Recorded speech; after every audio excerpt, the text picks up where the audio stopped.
कैसी कविता लिखी है, एक शब्द पक्ष में नहीं है उनके, एक शब्द खिलाफ नहीं है उनके। और ये देश बोलता है कविता में। मैं आपको ये कविता सुना देता हूँ, पूरी नहीं, उसका थोड़ा हिस्सा सुना देता हूँ। समय की जो सीमाएं हैं, 1 बजे तक की आयोजकों को परमिशन है। देखिए, मैं कई बार मैं उस कानून को तोड़ने का हिस्सा बन जाता हूँ जो बनवाने में मैं कभी योगदान था मेरा। 1996 में सुप्रीम कोर्ट में सबसे पहले जो जनहित याचिका दायर हुई थी साउंड पॉल्यूशन रोकने के लिए, वो हम लोगों ने की थी। मेरठ के कुछ प्रोफेसर्स ने मिलकर की थी, उनमें मैं भी था, मेरे भी दस्तखत थे कि देश में 10 बजे के बाद लाउड स्पीकर नहीं बजने चाहिए, ये नॉइज पॉल्यूशन है, साउंड पॉल्यूशन है, ये बंद होना चाहिए। सुप्रीम कोर्ट का जनहित पर पहला फैसला 1996 में जब आया था, वो हमारे कारण आया था। और अब इसको अक्सर मैं ही तोड़ता हूँ। क्या मैंने कहा ये पंगा किसके कारण पैदा हुआ? नहीं, ये जरूरी है, लेकिन अब छूट होती है, 15 दिन की छूट हुई बाद में। सुप्रीम कोर्ट ने कहा 1 साल में 15 दिन ऐसा कोई नियम लागू नहीं होगा, तो उन 15 दिन में से आज 1 दिन है।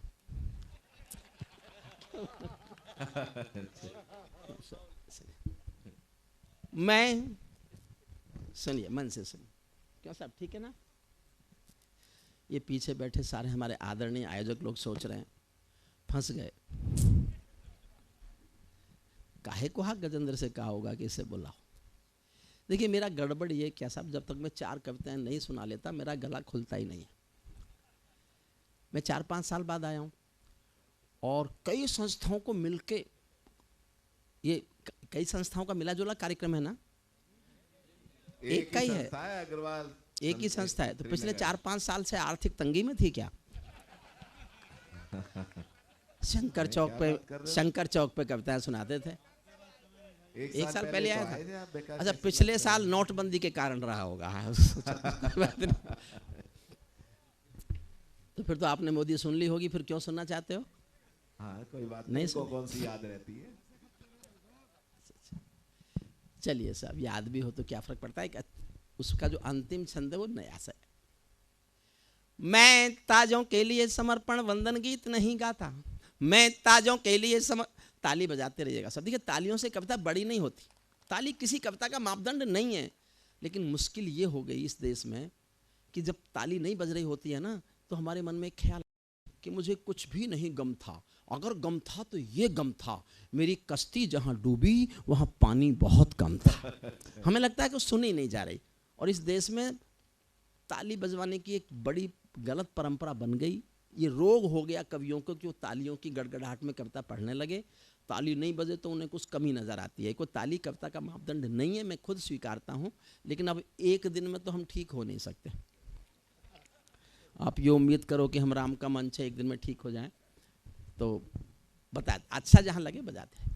मैं ताजों के लिए समर्पण वंदन गीत नहीं गाता, दरबारों के लिए कभी अभिनंदन गीत नहीं गाता, गौन भले हो जाऊं लेकिन मौन नहीं हो सकता मैं। चौथी पंक्ति समझ जाओगे तो मेरी पूरी कविता समझ जाओगे। एक पंक्ति पर मेरी पूरी कविता की आत्मा टंगी है। मैं ताजों के लिए समर्पण वंदन गीत नहीं गाता, दरबारों के लिए कभी अभिनंदन गीत नहीं गाता, गौन भले हो जाऊं लेकिन मौन नहीं हो सकता मैं।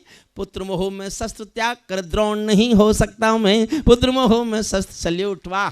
पुत्र मोह में शस्त्र त्याग कर द्रोण नहीं हो सकता मैं। कितने ही पहरे बैठा दो मेरी क्रुद्ध निगाहों पर, मैं दिल्ली से बात करूंगा भीड़ भरे चौराहों पर। मैं गाथा वाचन करता हूँ सिंहासन परिवर्तन की, अच्छे दिन आने वाले हैं नारों के आकर्षण की। कभी किसी भी प्रलोभन में मेरी कलम नहीं बिकती, कभी किसी भी प्रलोभन में मेरी कलम नहीं बिकती, और किसी भी डर के आगे दिन को रात नहीं लिखती। मैं शब्दों की क्रांति ज्वाल हूँ, वर्तमान को गाऊंगा। जिस दिन मेरी आग बुझेगी मैं उस दिन मर जाऊंगा, जिस दिन मेरी आग बुझेगी मैं उस दिन, जिस दिन मेरी आग बुझेगी मैं उस दिन मर जाऊंगा। सत्ता का आकर्षण मेरी भूख नहीं, शाल दुशाला चंदन मेरी भूख नहीं, सरकारी अभिनंदन नहीं चुने मैंने, राजनीति के बंधन नहीं चुने मैंने, पद्म पुरस्कारों की चाह नहीं करता, दरबारों की मैं परवाह नहीं करता, कलम सिपाही बनकर जिंदा रहता हूँ, भूखे बच्चों से शर्मिंदा रहता हूँ, भूखे बच्चों से शर्मिंदा रहता हूँ, पगडंडी से लाल किले तक जाता हूँ, झुग्गी झोंपड़ियों के आंसू गाता हूँ, लेकिन दरबारों में कभी का शीश नहीं झुकने दूंगा, कविता का सिंहासन से संग्राम नहीं रुकने दूंगा, कविता का सिंहासन से संग्राम। सत्ता बदली, कविता वहीं से शुरू हुई। भारत माँ के घरों में नया बसंत दिखाई देता है। अगली पंक्ति सबको समझ में तो आएगी, अब ताली बजाओगे कि नहीं बजाओगे मैं नहीं जानता। भारत माँ के घरों में नया बसंत दिखाई देता है, वंशवाद की परंपरा का अंत दिखाई देता है। वंशवाद, बहुत अच्छा। ये जगबीर राठी के घर गया मैं, तो वहाँ एक चौधरी बैठे थे हरियाणा के। वो चौधरी बोले भाई इस बार मोदी नहीं आता। मैंने कहा जी अच्छा नहीं आता, कौन आएगा? बोले भाई दूसरा एक चौधरी और बैठा था। बोले भाई भी मायावती जी आ सकें, ममता जी आ सकें, अखिलेश जी आ सकें, राहुल जी आ सकें, शरद पवार आ सकें, सबके नाम लिए। तो पहला वाला चौधरी बोला भाई जब सत्यानाश होना ही है तो फिर सपना चौधरी के बुरी है। और अच्छे, क्या बात है। भारत माँ के घर में, अच्छा आप समझते हो गजेंद्र मैं हंसा नहीं सकता? नहीं क्यों नहीं हंसा सकता। मैं इतना हंसा सकता हूँ कि हंसी वालों के पोस्टर भी उखाड़ देता हूँ कई बार, पर समय नहीं है आज। क्या ऐसा क्यों हो जाता है? आप तो कुछ नहीं कर रहे लेकिन।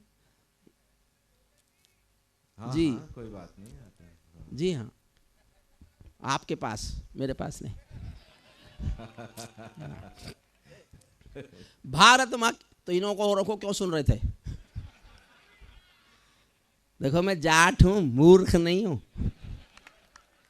मैं जानता हूं देश की सर्वाधिक बौद्धिक कौम अग्रवाल समाज के बीच बैठा हुआ हूं। आपने संस्कार संस्कृति का पोषण किया है, रक्षा की है। जितना इस देश में अग्रसेन समाज ने और जैन समाज ने अपनी संस्कार संस्कृति मर्यादाओं का पालन पोषण किया है, अगर हर कौम ने कर लिया होता तो हिंदुस्तान में कोई भी सांस्कृतिक प्रदूषण हुआ ही नहीं होता, हुआ ही नहीं होता, हुआ ही नहीं होता। चलिए, भारत माँ के घरों में नया बसंत दिखाई देता है, वंशवाद की परंपरा का अंत दिखाई देता है। तुमने उस दिन परंपरा का सूरज को गाया था, तारीफ नहीं की, लेकिन कोई काम ऐसा कर दिया हो जो इतिहास में लिखा जाएगा, तो वो मैंने भी लिखा है। समर्थन चाहता हूं पूरे सदन का, आपको लगे कि इस काम की तारीफ तो होनी चाहिए थी। मोदी की तारीफ नहीं है, एक काम की तारीफ है। तुमने उस दिन परंपरा का सूरज को गाया था, जिस दिन तुमने संसद की चौखट पर शीश झुकाया था, जिस दिन तुमने संसद की चौखट पर शीश झुकाया था। बहुत बधाई देता हूं मैं परिवर्तन के नायक को। मैंने 20 साल कविताएं सुनाई हैं उनको, जब वो मुख्यमंत्री नहीं बने थे, उससे पहले से मेरे श्रोता हैं। लेकिन एक बात कह के जाता हूं, भगवान राम के मंच पर गजेंद्र सोलंकी आज की रात की सबसे ज्ञान की जो मेरे पास बात कहने की है, वो मैं कह के जा रहा हूं। आप जिसके साथ उठते बैठते हो और वो देखते ही देखते देश का सबसे बड़ा आदमी बन जाए, तो फिर उसके साथ आपका क्या रिश्ता है, ये तय करने का अधिकार उस पर मत छोड़ना। ये तुम तय करना कि तुम्हारा उससे क्या रिश्ता है। बहुत अच्छी बात है। क्या और मैं रिश्ता तय करता हूं, मैं आपसे आशीष मांगता हूं और केवल ये एहसास जीना चाहता हूं। मैं जानना चाहता हूं मुझे आप कैसे आशीष देंगे, सुनना। बहुत बधाई देता हूं मैं परिवर्तन के नायक को, बहुत बधाई दी है मैंने परिवर्तन के नायक को, लेकिन कैसे मर जाने दूंगा आंसू के गायक को। आप विजय के जननायक हो, मैं पीड़ा का गायक हूं। आप राजपथ के नायक हो, मैं जनपथ का नायक हूं। आप राजपथ के नायक हो, मैं जनपथ का नायक हूं। निर्वाचन ने सौंपा है सम्मान तुम्हारे हाथों में, लोकतंत्र की मां संसद का मान तुम्हारे हाथों में, लोकतंत्र की मां संसद का मान तुम्हारे हाथों में, संविधान के पालन का अरमान तुम्हारे हाथों में, तिलक गोखले गांधी का वरदान तुम्हारे हाथों में, अमर तिरंगे की सौंपी है शान तुम्हारे हाथों में, सौंप दिया है पूरा हिंदुस्तान तुम्हारे हाथों में, सौंप दिया है पूरा हिंदुस्तान तुम्हारे हाथों में। विजय किसी की नहीं, विजय ये परिवर्तन के यश की थी। देश एक चेंज चाहता था और देश का कुछ पता नहीं कब चाहने लगे। विजय किसी की नहीं, विजय ये परिवर्तन के यश की थी। और पराजय गांधी जी के बंदर के अपयस की थी। 10 सालों तक बैसाखी से तारे टूटे मौन रहे, घोटालों पर घोटालों के अनबम फूटे मौन रहे, हर घटना दुर्घटना पर मौनी बाबा हो जाते थे, हनुमान चालीसा सीने पर रखकर सो जाते थे। जिस ईमानदार के घर में कौल दलाली पलती हो, उस दब्बू ईमानदार के पाप नहीं छिपने दूंगा, कविता का सिंहासन से संग्राम नहीं रुकने दूंगा। कविता का थोड़ी छोटी करता हूं, एक छंद सुनिए। उसमें हरिओम पंवार बोलता है, जो मूल हरिओम पंवार है, जिसको देश ने बहुत, मैं ऐसा महसूस करता हूं, ये भले ही मैं अपनी कॉपी खुद जांच रहा हूं कि देश मुझे बहुत बहुत प्यार करता है, बहुत प्यार करता है, आप भी बहुत प्यार करते हैं। जो हरिओम पंवार को देश प्यार करता है, वो हरिओम पंवार बोलता है, सुनना। हमने कई व्यथा भोगी हैं जनादेश नाकामी की। मैं कहने की हिम्मत कर रहा हूं, मौन मत होके सुनना, मौन होके मत सुनना। हमने कई व्यथा भोगी हैं जनादेश नाकामी की, ये परिवर्तन चढ़ ना जाए भेंट कहीं बदनामी की। जिंदा कौमें कभी झूठ की जय जयकार नहीं करती, जिंदा कौमें कभी झूठ की जय जयकार नहीं करती, भीगी पलकें सिंहासन वालों को प्यार नहीं करती, व्यापारी की पीड़ा को जो भी दरबार नहीं सुनता, उसका भाषण लाल किला भी बारंबार नहीं सुनता, उसका भाषण लाल किला भी बारंबार नहीं सुनता। इस सवाल का उत्तर क्या है, मैं किसको समझाऊं क्या, मेरी समझ नहीं आया तो जनता को बतलाऊं क्या, सत्ताधीशों के अधरों पर पहरा क्यों हो जाता है, कभी कभी सिंहासन गूंगा बहरा क्यों हो जाता है, कभी कभी सिंहासन। और मैं कहां तक जा सकता हूं कविता में, यहां तक शायद मैं ही जा सकता हूं, बस सुनना। कभी कभी सिंहासन गूंगा बहरा क्यों हो जाता है, सत्ताधीशों के अधरों पर पहरा क्यों हो जाता है।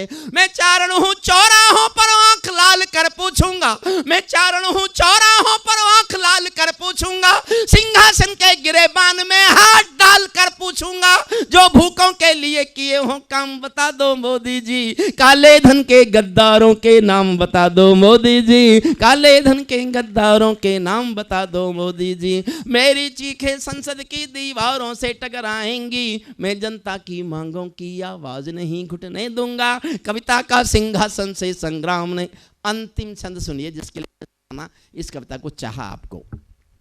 ये सौगंध तुम्हारी है, मैं देश नहीं बिकने दूंगा, देश नहीं मिटने दूंगा, मैं देश नहीं झुकने दूंगा। है मेरा विश्वास कभी सौगंध नहीं तोड़ोगे तुम, है मेरा विश्वास कभी सौगंध नहीं तोड़ोगे तुम, भारत माँ की सेवा का अनुबंध नहीं छोड़ोगे तुम। ऐसा कुछ कर जाओ पूरा देश देखता रह जाए, देश नहीं भूमंडल का परिवेश देखता रह जाए।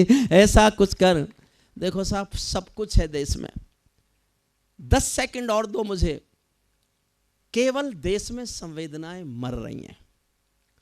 हर सरकार ने काम किया है, ऐसा नहीं कि किसी सरकार ने काम नहीं किया होगा, हर सरकार जो कर सकती है करती है, लेकिन संवेदनाएं बचाने में हर सरकार असफल हो गई। एक छोटी सी बात सुना, छोटी सी कहानी है। एक बहुत अमीर महिला एक बहुत महंगी साड़ी पहने हुए एक बहुत बड़ी सी कार में एक साड़ी की दुकान पे आई और दुकानदार को बुलाया, कांच खोल के, कार का शीशा खोल के, और बुला के कहा मुझे एक जल्दी से सस्ती सी साड़ी दे दो, मेरी नौकरानी की बेटी की शादी होने वाली है। ये कोई खास बात नहीं है, अक्सर अमीर महिलाएं ऐसा करती होंगी। खास बात यह है कि आधे घंटे बाद एक 85 साल की बुढ़िया फटी हुई धोती पहने हुए टूटी सी रिक्शा में बैठकर उसी साड़ी की दुकान पर आई और दुकानदार से कहा मुझे इस दुकान की सबसे अच्छी साड़ी दे दो, मेरी मालकिन की बेटी की शादी होने वाली है। मरते हुए संवेदनाओं को बचाना ही संस्कृति की रक्षा है, वरना तो संस्कृति की धन दौलत से नहीं बचती, संवेदनाएं जिंदा रखने से बचती है। अंतिम छंद इस कविता का सुनाता हूं, जिसके लिए मैंने कविता लिखी, सुनना। ऐसा कुछ कर जाओ पूरा देश देखता रह जाए, देश नहीं भूमंडल का परिवेश। 12 लाइन है, ये मेरी 12 डिमांड है सरकार से, आपकी ओर से हैं, जनता की ओर से हैं, देश की जनता की ओर से हैं।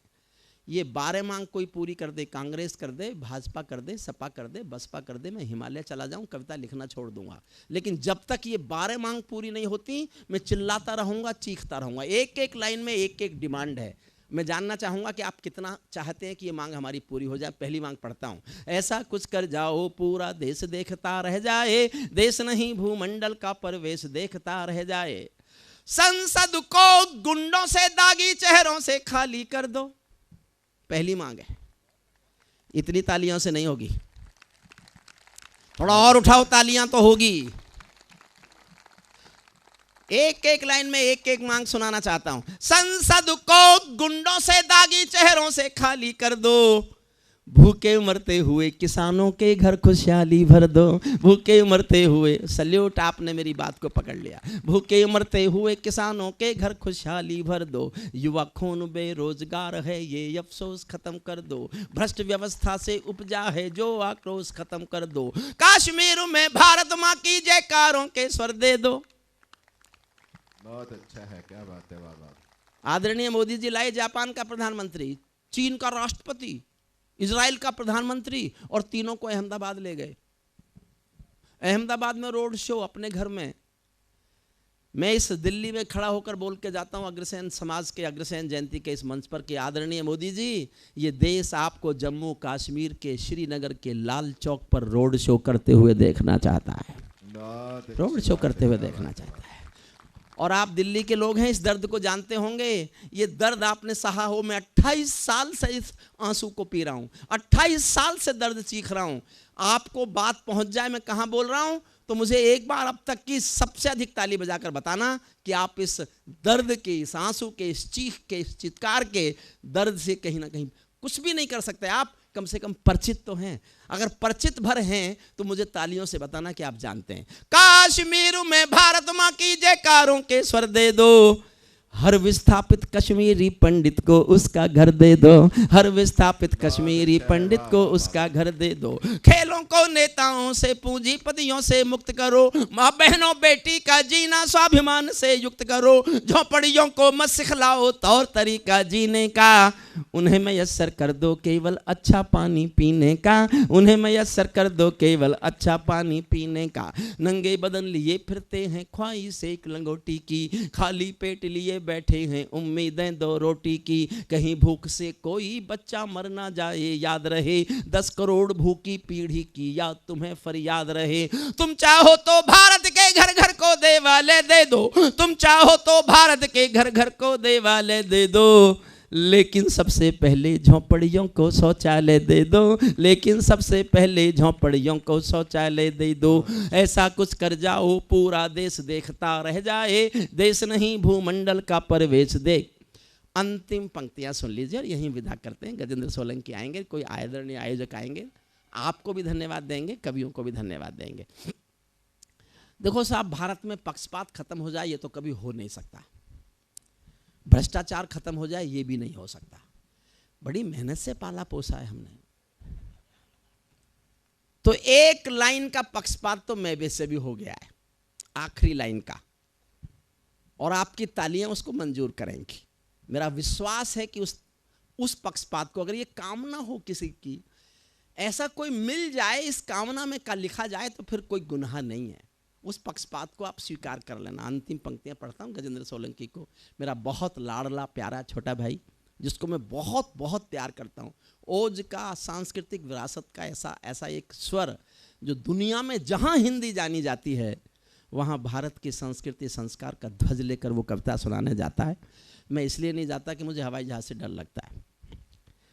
यहाँ तक कार में आ जाऊं तो मैं तो बस श्रीनगर आता हूं और बस। ये हमारा छोटा भाई जगबीर राठी इस समय भी किसी को मैसेज कर रहा है, नहीं कर रहा, तो इस मोबाइल को बंद करके ऊपर हाथ कर, मोबाइल हटा ले, क्योंकि ताली तुझे बजानी है। बढ़िया, हरियाणवी संस्कार संस्कृति का, लोकल डायलेक्ट का एक बहुत प्यारा सा मुस्कुराहट खिलखिलाहट का मसीहा ये। हंसते हंसते गंभीर बात कहा जाता है। देखा नहीं आपने, हंसते हंसते भगत सिंह का चित्र आपके आंखों के आगे डाल के ऐसा कर दिया जैसे साक्षात भगत सिंह खड़ा हो। ये गुण केवल हमारे गुणवीर जगबीर राठी में। अंतिम छंद सुनिएगा इसका। ऐसा कुछ कर जाओ पूरा देश देखता रह जाए, देश नहीं भूमंडल का परवेश। समर्थन करना, गंभीर पंक्तियां पढ़ने जा रहा हूं एक एक। ऐसा कुछ कर जाओ पूरा देश देखता रह जाए, देश नहीं भूमंडल का परवेश देखता रह जाए। ऐसा लगे कि सबका साथ तुम्हारे दिल की इच्छा है। अगर तुम ये सिद्ध करना चाहते हो इस देश में कि सबका साथ सबका विकास ही तुम्हारे दिल में है, तो फिर इस देश में अलवर, दादरी और कासगंज नहीं होने चाहिए, नहीं होने चाहिए सर, नहीं होने चाहिए। ऐसा लगे कि सबका साथ तुम्हारे दिल की इच्छा है, सामाजिक सद्भाव तुम्हारी सबसे कड़ी परीक्षा है, सामाजिक सद्भाव तुम्हारी सबसे कड़ी परीक्षा है। ऐसा लगे कि गुजराती बेटा गांधी का सपना है, ऐसा लगे कि गुजराती बेटा गांधी का सपना है, ऐसा लगे कि दिल्ली का सरपंच हमारा अपना है, ऐसा लगे कि 1.25 अरब की आबादी का दमखम हो, ऐसा लगे कि भारत की सब तहजीबों का संगम हो, ऐसा लगे कि देशद्रोहियों को तुमने ललकार दिया, ऐसा लगे कि देशद्रोहियों को तुमने ललकार दिया, ऐसा लगे कि भारत मां का हर दुश्मन धिक्कार दिया, ऐसा लगे कि काले धन का पूरा खेल हिल गया है, ऐसा लगे कि दिल्ली को सरदार पटेल मिल गया है, ऐसा लगे कि दिल्ली को। बहुत बहुत धन्यवाद। एक बार हाथ उठा के ताली बजा के बधाई दीजिएगा आदरणीय हरिओम पवार जी को। हमारे चैनल को अवश्य सब्सक्राइब करें और नए अपडेट्स सबसे पहले पाने के लिए इस बेल बटन को दबाना न भूलें।